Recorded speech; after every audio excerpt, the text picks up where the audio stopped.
Hello there. Today I have the pleasure of welcoming a very special guest on my podcast, Adam Nemer. Adam is the former CFO of Kaiser Permanente and founder of Simple Mental Health. He's known for speaking openly about his challenges with leadership and vulnerability and what really happens behind the scenes in high pressure roles. Adam brings a rare mixture of honesty, personal honesty, executive experiences, and a mix of his work has helped to shift how organizations think about mental health at work. So please welcome Adam Nemer. Oh, thanks so much, Amber. And it's great to be here. It's great to see you. So I was just reading your book, Simple Mental Ah! Health, and it is It's so such weird to a see gem. someone else holding that up. I'm just blown away by this. But go. No, it is such an important book. First of all, let me start by saying that I'm so grateful that you wrote this book and you shared your experiences because there's so many Oh, people out there who don't have the strength to speak up about these issues, and you are so courageous in bringing this mental health, bringing this mental health challenges to light and sharing your experiences with the world. oh, thank you so much. It's not what I ever thought. As I was a kid, I didn't like grow up thinking, wow, someday I'm going to go around writing a book and talking about leadership and mental health. But it's fascinating the life journeys that we go on. I am just blown away, and I will be reading excerpts from your book. But before we begin, a small caveat for the audience. We will be delving into certain very heavy topics, such as suicide and addiction. If those topics trigger you in any way, please stop watching immediately and seek mental health support.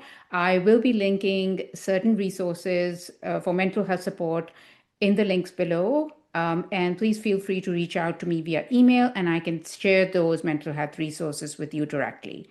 So let's start. I think I want to start with, I read your journey here, and you spoke about how you started working with your father by selling light bulbs, and then you transitioned to become this CFO of Kaiser Permanente. Can you tell us a little bit more about that? Oh boy, as a young kid, I saw my dad work with his dad, right? Right, It's like what the old Jewish guys did in Portland, Oregon back in the day. Or we worked with our dads, right? So I grew up right, always wanting to do that, and you know, um, and my family business, as it turned out, ended up being in light bulb sales. right. And so, as a way to spend time with my dad, I chose to become a a light bulb. I mean, it's funny. After college, I went and lived in Prague for a year and Israel for a Yeah. year, and then I'm like, oh, it's time to go home and be a light bulb salesman and work with my dad. And after he passed, I went off to business school. I was like, you Mhm. know what? I was already planning on going there, and you know, it's funny. I think about it sometimes as the Plinko game of life. As I was a little kid, they had those Plinko games, or Right. that balls would drop. Just the randomness of life, and Yeah. my randomness led me to. It's funny. When I was in business school getting my MBA, if you said, "Who do you want to work for?" I'd say, "I want to work for a young startup company. I don't want to work for a big company with a whole bunch of labor unions." And I ended up with a 20-year career at a 200,000 person organization that really believes in partnering with our union partners, Mm. et cetera. And I mean, I sometimes think I'm the luckiest guy in the world for having the opportunity to have had a whole career at Kaiser Permanente. Right. Absolutely. And then you went from overseeing finances of a healthcare system, serving more than approximately 12 million people, right? And tens of billions in revenue to building a focused organization centered on mental health support and leadership. How did that happen? Well, so my story, is, I spent my first 18 years as a leader at Kaiser in the Pacific Northwest as while I also was struggling with severe but undiagnosed depression and anxiety. When I was working with my Mhm. dad, when I was 29 years old, uh, one day I found him after he died of suicide. Oh, And, I didn't get enough help that I needed, right? I had a few therapy sessions and went off into the world. And yeah. I got an MBA, got married, and every day I was walking with such severe anxiety and depression. I had Mm, no idea. I was like, for 17 years, I didn't take a deep breath. I was like moving through life feeling like I mm, was breathing through a straw while I was running upstairs. I couldn't control my emotions. I was angry at people or completely unengaged. mm. Other than hallucinations, I showed all the signs and symptoms of severe mental illness for 17 years, and it was getting worse and worse every day. And I had no idea. I just thought that life sucked. I just thought, hey man, this is Yeah, what life feels crappy to me. I hate this. Um, right. and then about 17 years, maybe 18 years after I found him, I had a triggering event. I found my mom after she passed Yeah, away, right? And after all those years of severe mental illness, uh, after finding her, I had a complete emotional breakdown. right. And oh boy, by then I'd been promoted. I was running our health plan in the Pacific Northwest, and I started wearing Levi's to work, t-shirts, flip-flops, man. It looked like I was going to the beach every day. Oh my Right. gosh. And I was mean as hell to everybody, right? And Yeah. about 3 weeks later, this national leader, a buddy of mine, David, he says, "Hey, how are you doing?" I'm like, "I'm doing great." He says, "Well, I know about your finding your dad's suicide now, and you just found your mom. Are you seeing a therapist? Is that why you're doing so well?" I'm like, "I don't need to see a therapist." He goes, "Well, do you know the signs to look for in yourself in case you might need to get some help down the road?" Yeah.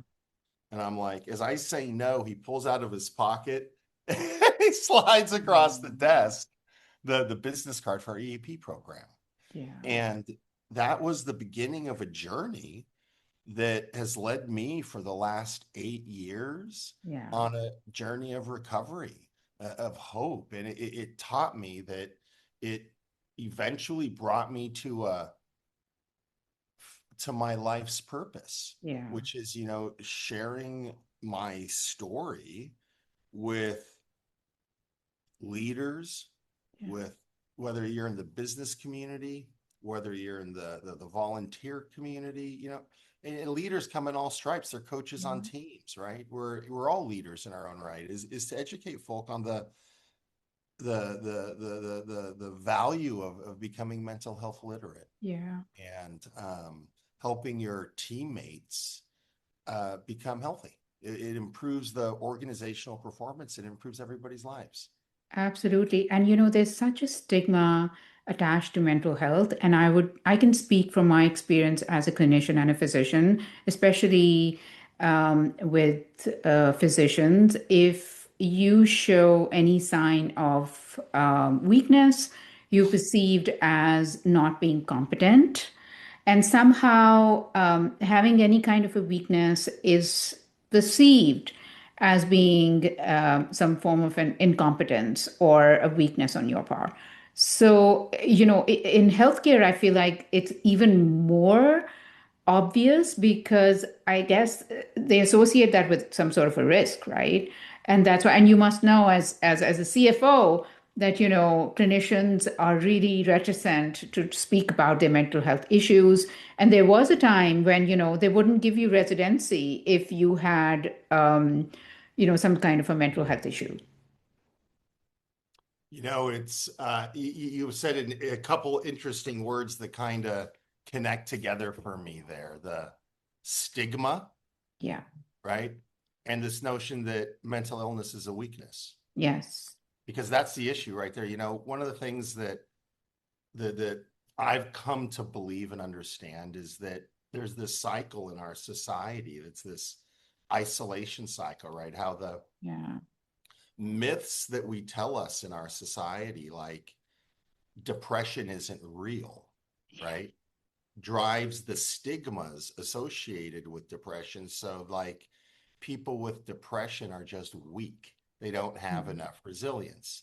And those stigmas drive feelings of shame. So, people who feel depressed Yeah. go, oh my God, I must be a weak person. There's something wrong with Yeah. me. So, we stay silent and don't do anything. And it just, we're ripping ourselves apart from this, right? And it's Right. the what I believe now, but in that circle, uh, is an elegant solution, right? Because as we share our stories, especially as I think this is the role of leadership, this is why I wrote the book.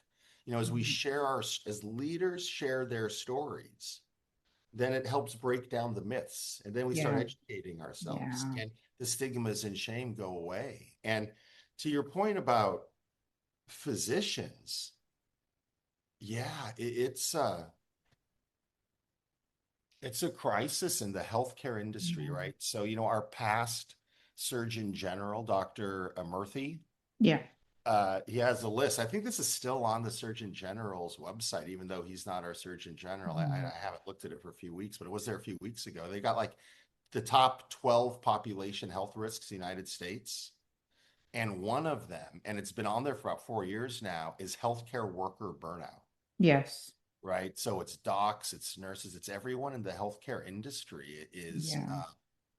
I mean, think about that. I mean, it boggles my mind to think that one of the most powerful levers we as a people can pull to improve the overall health of our nation on a population health level is to improve the environment and culture of people in just one industry, Right. healthcare, Right. right? Absolutely. It's unbelievable. Now, on the other hand, what industry? This if you this may or may not blow your mind. You probably know the answer to this. You know what has the hot in America? What has the profession that has the highest suicide prevalence rate? I think I know, but I'm not sure. Oil, gas, and mine Of workers. course. Oil, gas, and number two, construction workers, Yeah.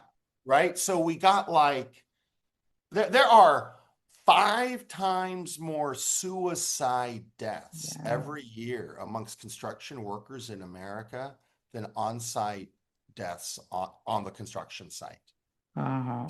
And in most parts of the country, they've taken off, it's safer for docs and nurses, because Yeah. in most of the credentialing in most parts of the country, they don't have, so they've taken off those questions from the Yeah. licensure. Yeah. Dentists, not in all states, dentists still have a challenge. The ADA is still working on that in a few states.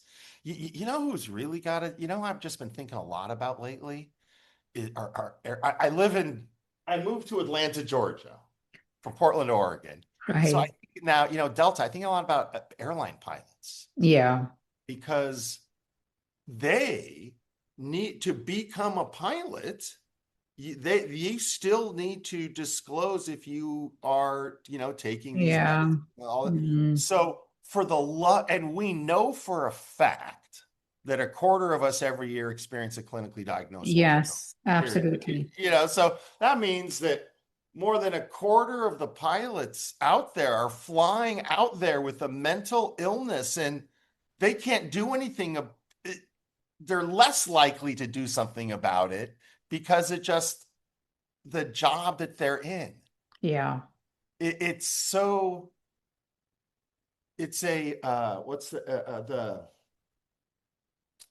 it's a perverse incentive. It's the Yeah. most perverse incentive. Absolutely. I will be reading out excerpt from your book, Okay. and it really impacted me profoundly. And I just felt like, wow. Thank you for sharing, by the way.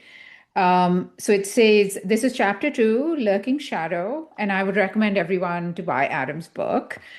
I didn't understand this until years later, but my unprocessed memories from finding dad's suicide formed an omnipresent shadow lurking behind me just over my shoulder.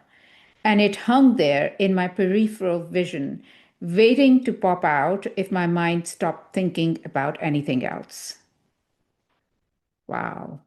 Yeah. Like, you know, it's like my mind needed to, it's, they call it talk therapy for a reason, right? Yeah. My mind needed to process this experience with professionals so badly. Right. And if I was like in a deep conversation with people in business school, Mm. or working on a paper, or applying for a job, or working really hard on the job, if my mind was focused on something else, then his shadow stayed behind me. But if my mind stopped thinking, right, then it just, the memories just started flooding through my head because I hadn't processed them through me yet, right? I'll share an interesting I think it's an interesting point. So, something that I find interesting is that it's the same today, right? So like mental illness, it's just like physical illness. Yeah. You break your ankle, you don't take care of it, your knee hurts, then your hip, then your whole body hurts, right? Your back, etc. And so taking care of, finding my dad's suicide was like breaking my ankle, Yeah. and I didn't get it fixed. And so over the years, all the various different parts of my life were completely, absolutely broken. Right. Absolutely. And you were doing like, these really challenging things, right? As a part of your day-to-day job. How were you functional? Like, would you say that you would compartmentalize some aspects of your life and then have this completely separate persona who was able to carry on? How did you do that?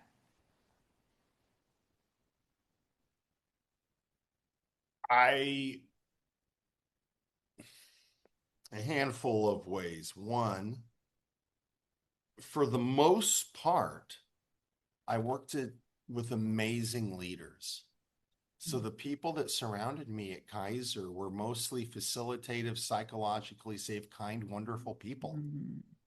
And so when you work around people who are kind, loving, and wonderful leaders and create psychological safe environments, then I was in a work environment that wasn't making me hotter every day. Like a lot of people are in tough work environments where they're not surrounded by such psychologically safe leaders, and they get worse, right? The other is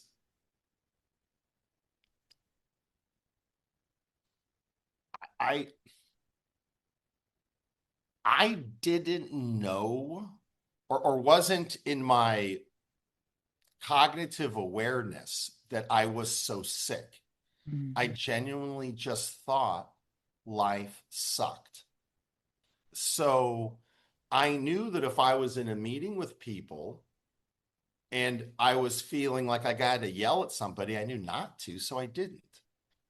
And what I was doing at those times, though, was like sucking up all of my inner strength and energy just to keep this mask of smiles on my face and kindness. And the irony is that most people there were like two Adams. There was like most people, there were either people that loved working with me or the people that hated working with me, right?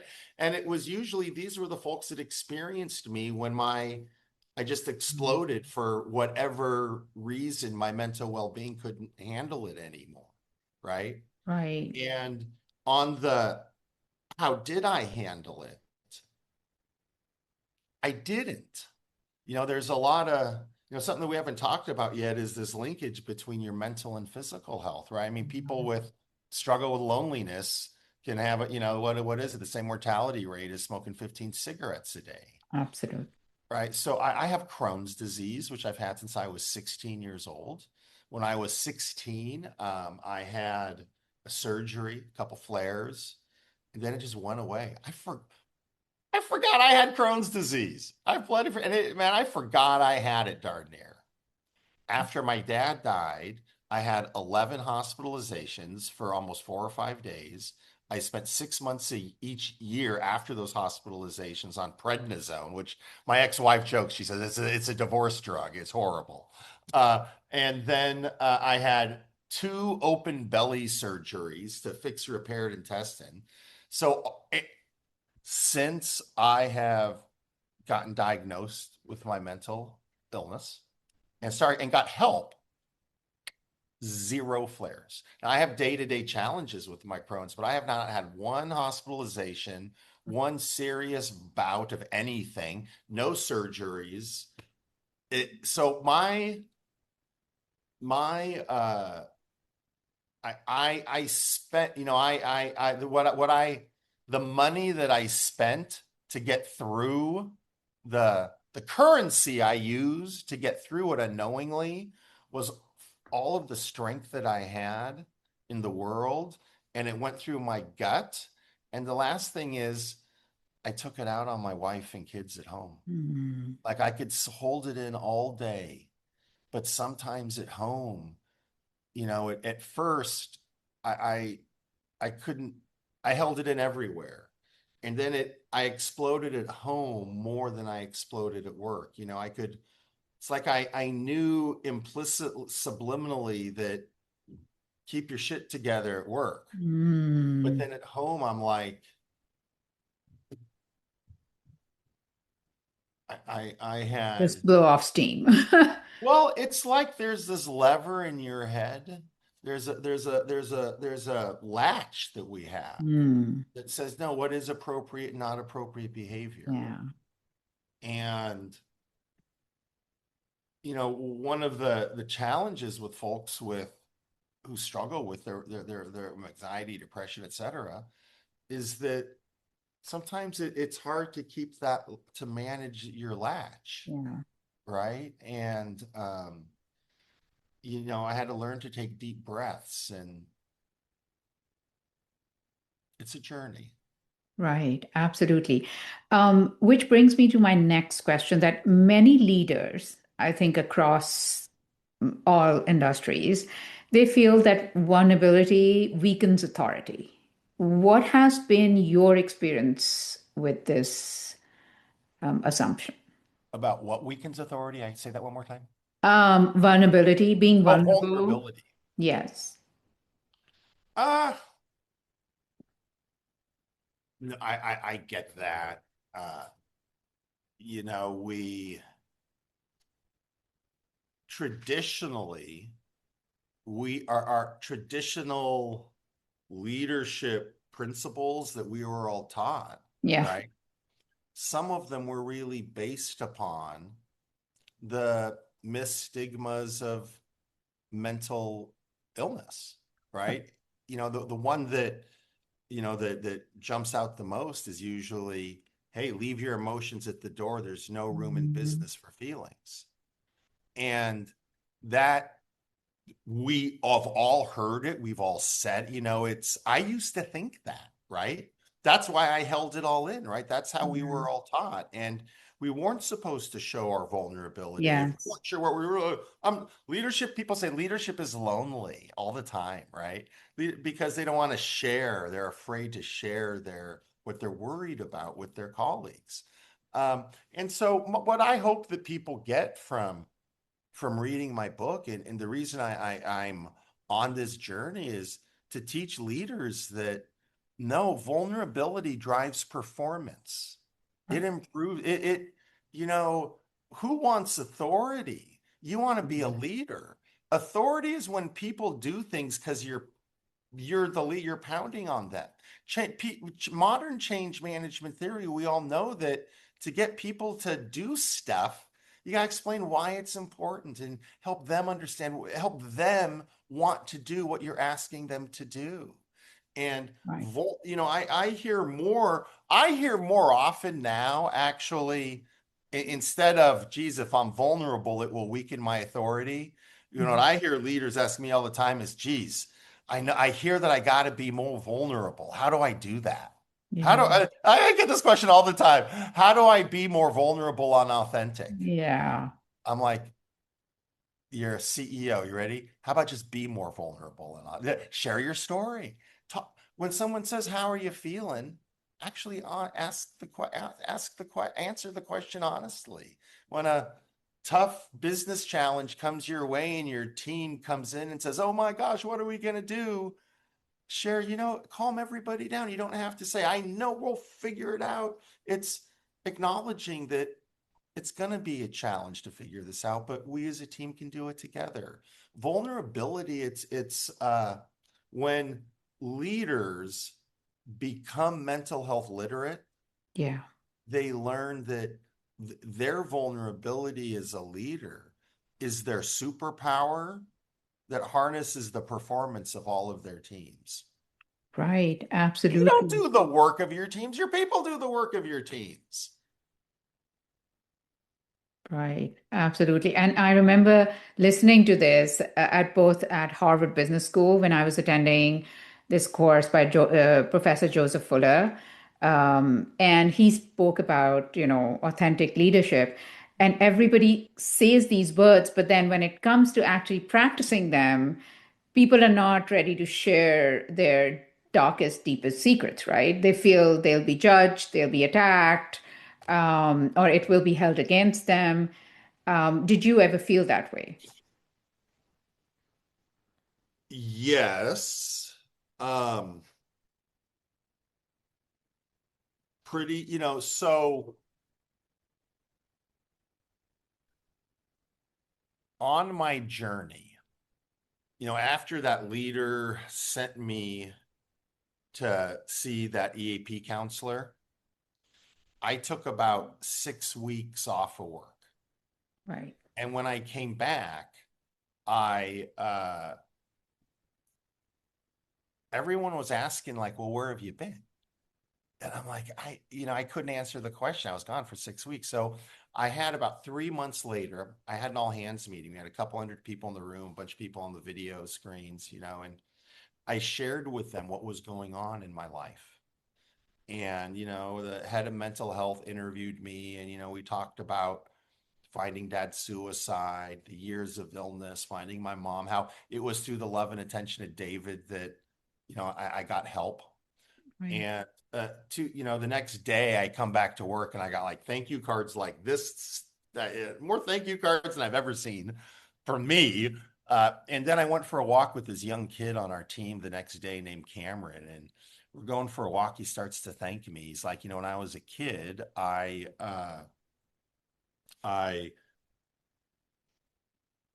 was, I attempted suicide in grade school. And then I went to therapy through middle school and high school, and it didn't stick. It didn't seem to work. I know I don't want to die, but I just thought my life was going to be sad. And then I heard you, my boss's boss, share that, you're going through the same thing, and it inspired me to have a therapy session. Mm.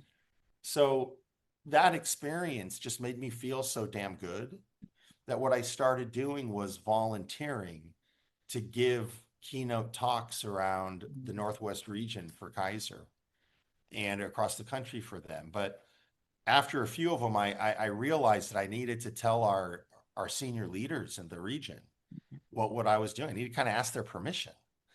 And they gave me their permission eventually by not giving me their permission.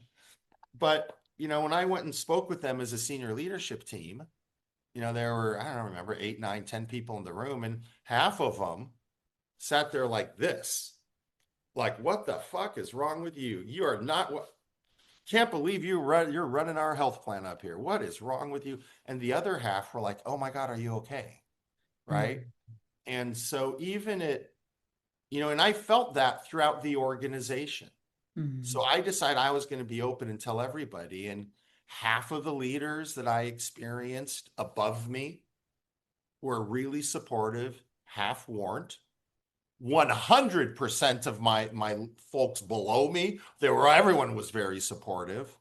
Now I celebrated that though, because I'm like, I'm really lucky. I work at a company like Kaiser Permanente where I got half of the people above me are really, really supportive. mm. I think a normal company would have been like 5%, right? Not 50%. Right. So it's it's it's hard, but I also think it's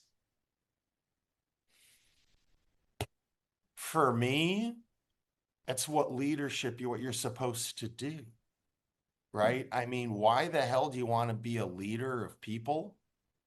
If once you learn that more than a third of Americans leave their workplace every day in a more mentally ill manner than when they walk in the door, when you learn that it impacts their mortality, like they're smoking up to 3/4 a pack of cigarettes every day, when you learn that it hurts like hell, when you learn that it impacts your productivity Yes. up to 35% for folks just with depression alone, when you learn how when you're leading with a lack of vulnerability and it's making a third of your people sick, literally sick, and they're going home and making their families sick.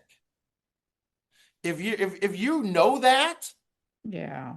and you're a leader, what the hell's wrong with you if you don't do something about it? My question to people who are like, well, like, why are you a leader?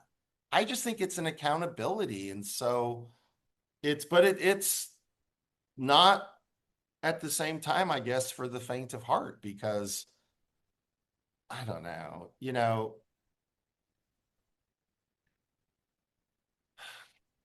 someone asked me once, they were like, you're really courageous. Yeah, I was doing a keynote at a Kaiser conference and someone said, thank you for your courage for doing this. I'm like, you know what? I appreciate all of the nice things you guys are saying, but don't thank me for the courage of this. Because the thing is that it's my freaking job.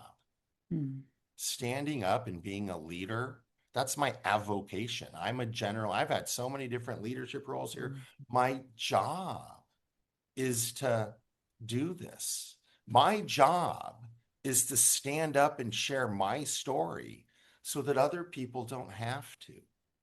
But if they want to, that they can. So it's not that all leaders need to stand up and share, I'm sick, because it's not right. But here's the thing is we've all had experiences with Mhm. mental illness, either ourselves or family or loved ones. And the more we share it with each other, the more lives actually get physically better Yeah. and the business performance improves. Absolutely. Yes. So I'm like, what? And that's why I wrote this book, is to teach leaders that point, the business case and the human case. And if you read that and you're like, yeah, I still don't want to, I'm like, okay, but I just don't get why you want to be a leader of people then. Right. I'm going to quickly read another excerpt. It says, "Oh my God, I'm in a lot of trouble. I probably need a bunch of help." This is when you first found out, like, that you needed help. And I'm screwed. If anyone finds out, I'm going to get fired. They don't let people like me have jobs like I have. How am I going to support my kids? I'll never get a job again. I gotta dig deep, keep my head down, and keep trudging forward because, under no circumstance whatsoever, can I leave my kids how my father left me. I cannot transfer the pain to them, period. Yeah. I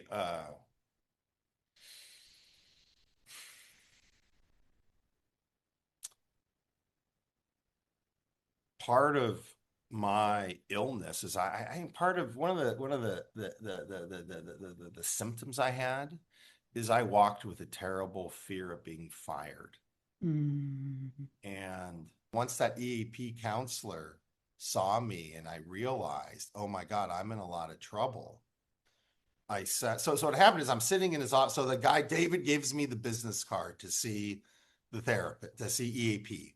I went and saw him 2 days later, and I'm sitting in his office, and he's going through the list of stuff, right? And of the things that someone could be struggling with their mental health, and I'm going, oh my God, that's me. Oh my God, I'm sitting in his office, going, oh my God, I'm in so much, I'm screwed, right? And while I'm thinking that, I'm doing this. Yeah, yeah, yeah, yeah, yeah, yeah. I got any of those. Yeah, yeah, yeah. And so I left his office. I went to my car and I just started shaking and crying. And I'm like, man, I check every single one of those boxes damn near. But I was so afraid that if I got help, that I would get fired. Mm. Right?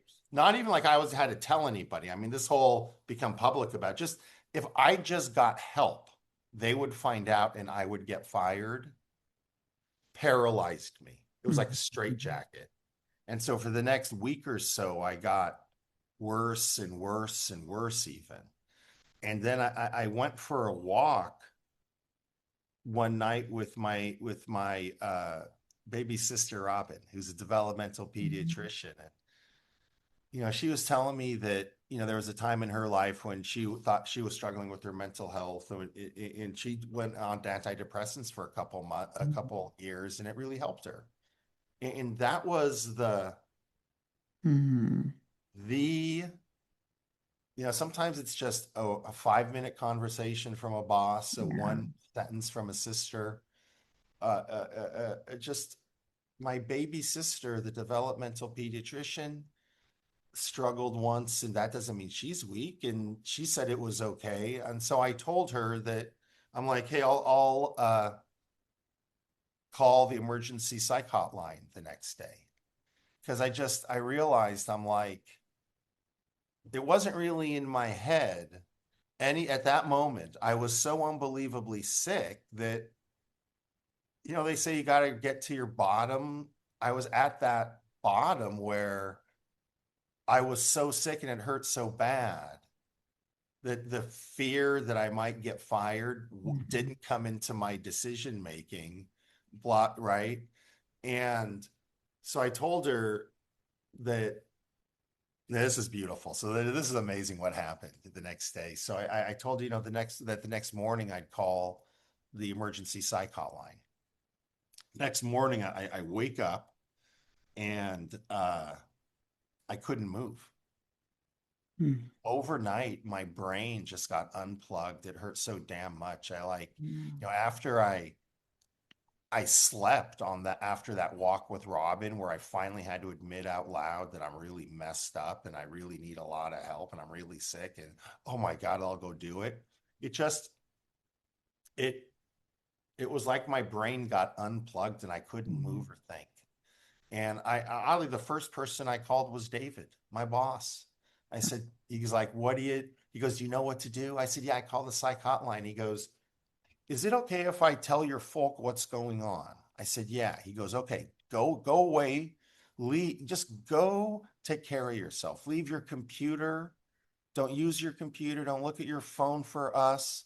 Don't need to call me to check on me. I love you like a brother. If you want to chat as a friend, I'm always available, but just go get better. Me and your team will run this health plan while you're gone.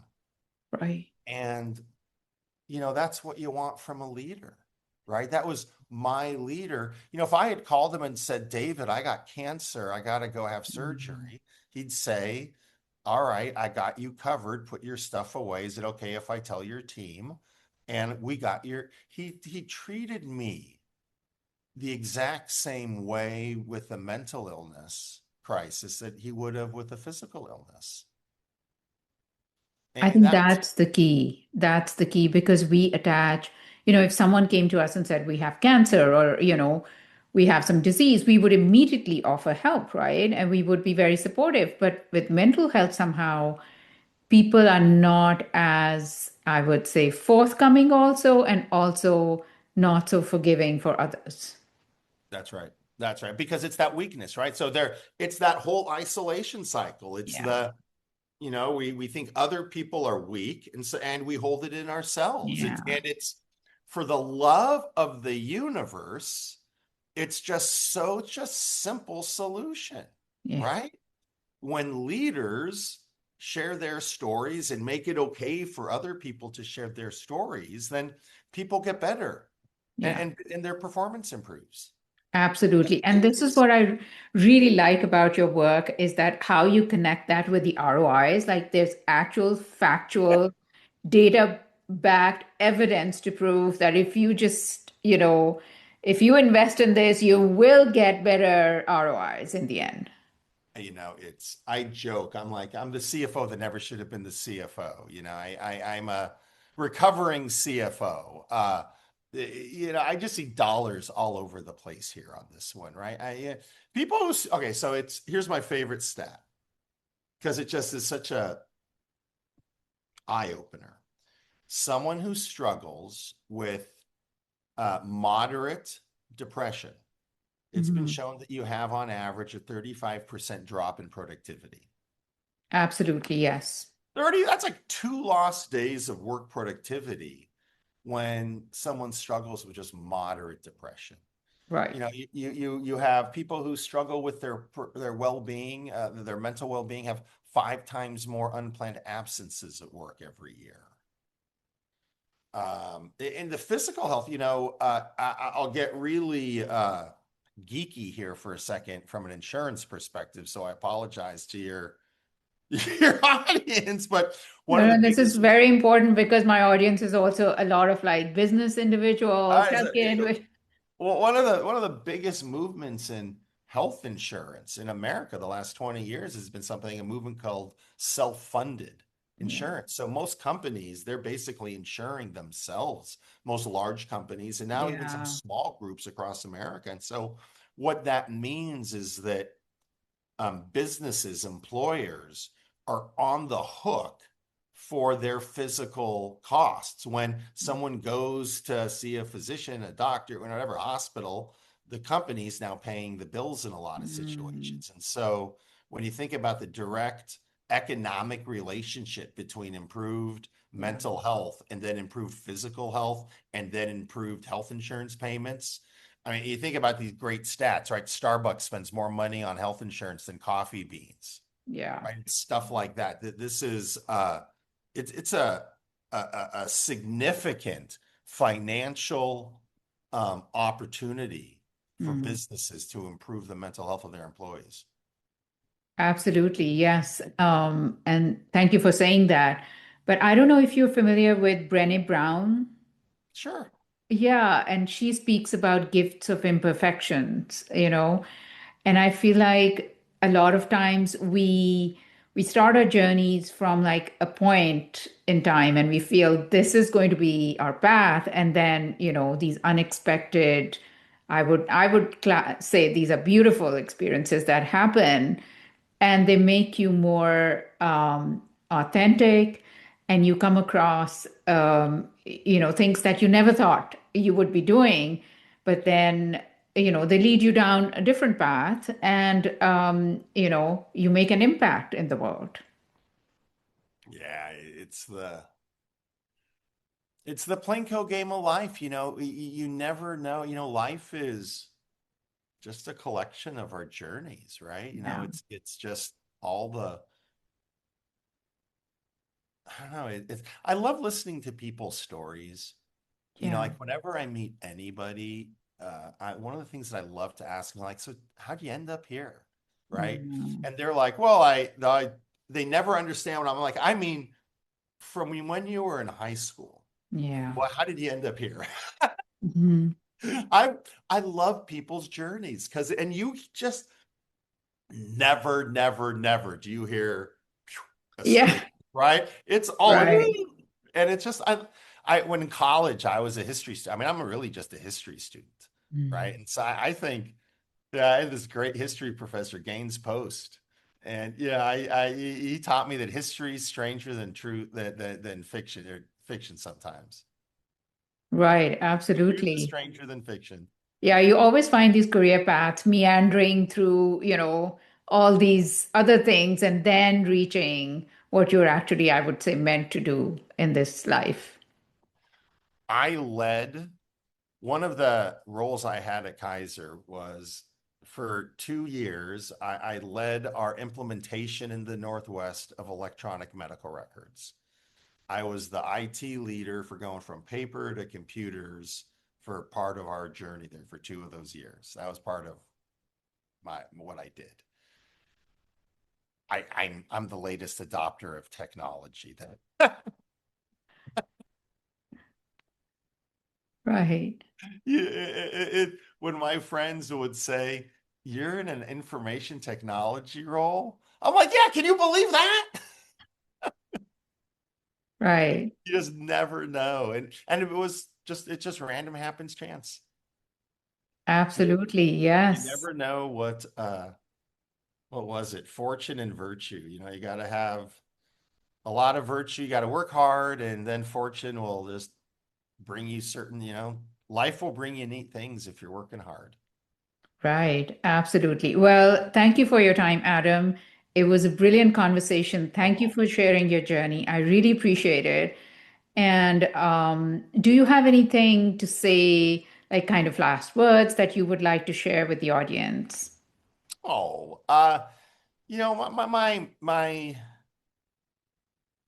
what I hope people and folk take away from this conversation from the book is that it is a very simple message, is that when leaders, and we're all leaders in our lives in different Mhm. roles, when we normalize the topic of mental health for the people that are around us and we make it okay to talk about Yeah. it, it unleashes performance and it just transforms lives. Usually including yours, the leader, too.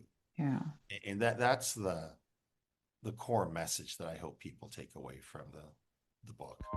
Right. Absolutely brilliant. Thank you for your time, Adam. Everyone, buy this book, Simple Mental Health. And I'm so happy that we have